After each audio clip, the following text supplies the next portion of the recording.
भगवान श्री हरि का धाम बद्रिकाश्रम और रमा वैकुंठ जैसे धामों से भी परे है। वह धाम कोटि कोटि सूर्य, चंद्र और अग्नि के समान प्रकाशमान है। वह दिव्य, अत्यंत श्वेत, सच्चिदानंद रूप तथा गुणातीत है। वहाँ माया के त्रिगुणों का सर्वथा अभाव है। यहाँ तक कि काम का संकल्प भी उत्पन्न नहीं होता। धाम में निवास करने वाले नर नारियों के मन में परस्पर काम वासना की लेस मात्र भी गंध नहीं होती। उनमें केवल भगवत संबंधी सुख और परम अनुराग ही विद्यमान रहता है। एक अत्यंत रमणीय अगाध जल से परिपूर्ण तथा विविध प्रकार के अत्यंत सुगंधित कमलों से सुशोभित दिव्य नदी प्रवाहित होती है। उसके दोनों तट अत्यंत मनोहर स्फटिकमय शिलाओं तथा कल्प वृक्षों की पंक्तियों से अलंकृत होकर अद्भुत शोभा धारण किए हुए है। उस पवित्र नदी को वेदों में विरजा कहा गया है।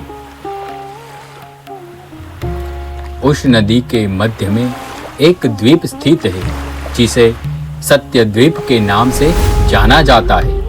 उस सत्यद्वीप में सतशृंगार नामक एक विशाल, महान तथा कमलाकार किला विद्यमान है। उस दिव्य किले में शंख, चक्र, गदा और पद्म मूर्तिमान स्वरूप में विराजमान है।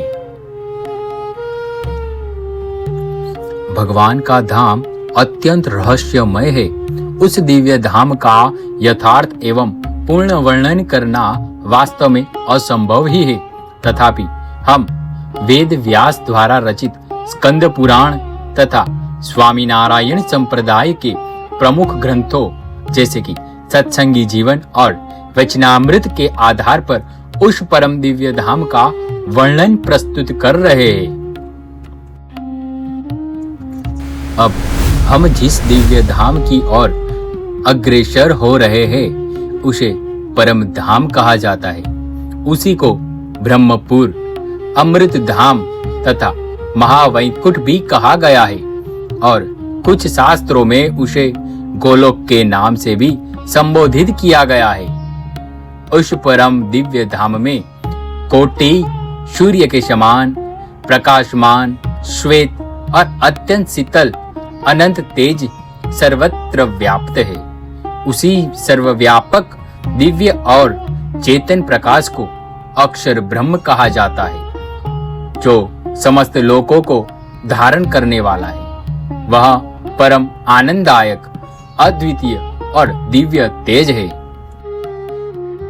भगवान के इस महावैकुंठ धाम में अनेकों सरोवर, गजों के समूह, मृगों के झुंड, दिव्य कामधेनुएं तथा मधुर स्वर करने वाले पक्षियों के समूह से वह धाम अत्यंत शोभायमान हो रहा है।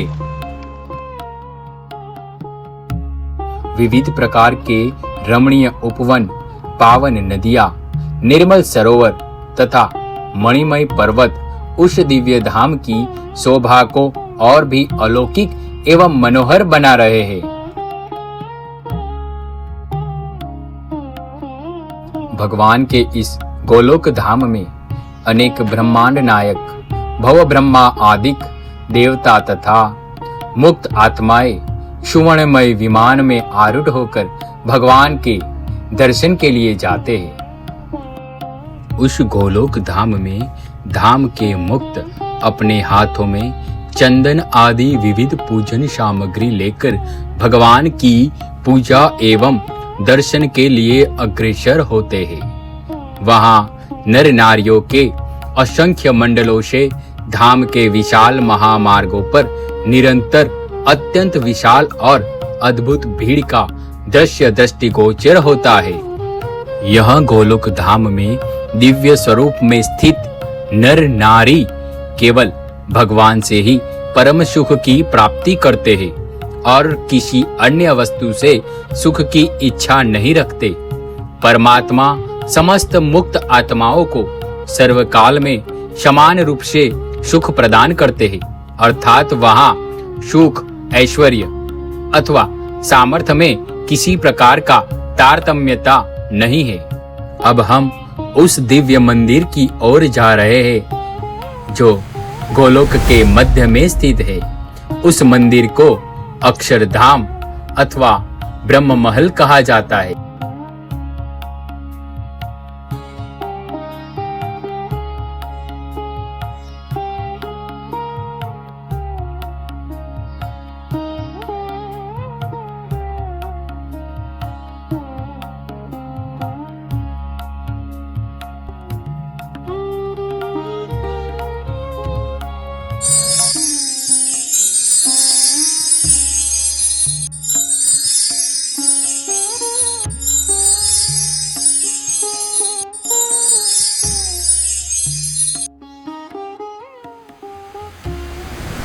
अक्षरधाम में भगवान नंद, सुनंद, श्रीदामा आदि मुक्तों द्वारा सेवित श्री राधा और श्री लक्ष्मी सहित भगवान साक्षात दर्शन देते हैं। वही पर ब्रह्म पुरुषोत्तम भगवान है।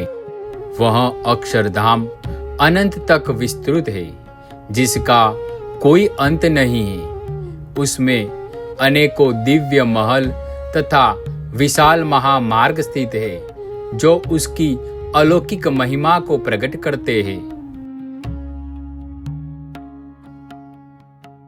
वहीं परम पुरुषोत्तम भगवान समय समय पर विविध दिव्य अवतार धारण करते हैं। वहीं श्री राम के रूप में अवतीर्ण होते हैं, वहीं श्री कृष्ण के रूप में प्रकट होते हैं।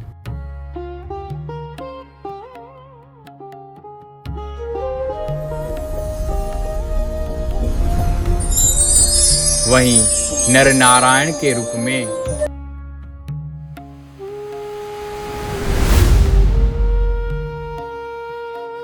तो कभी नरसिंह के रूप में,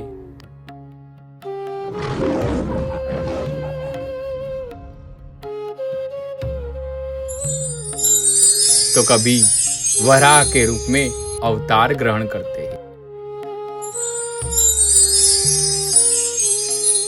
और वहीं भगवान स्वामी नारायण के रूप में भी पृथ्वी पर प्रागट्य होते हैं।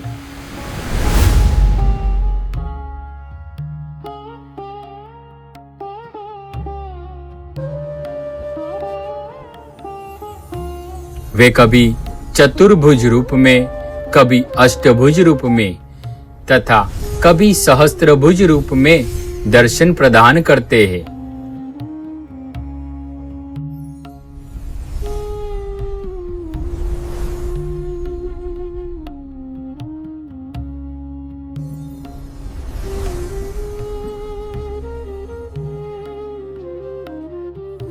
कभी वे श्री राधा और कभी श्री लक्ष्मी सहित दिव्य स्वरूप में विराजमान रहते हैं, और कभी अत्यंत प्रेमवश वे भगवान के हृदय में ही स्थित होकर एकत्व भाव से निवास करते हैं। उस अवस्था में भगवान अकेले ही अपने स्वराज्य वैभव सहित दिव्य सिंहासन पर विराजमान रहते हैं।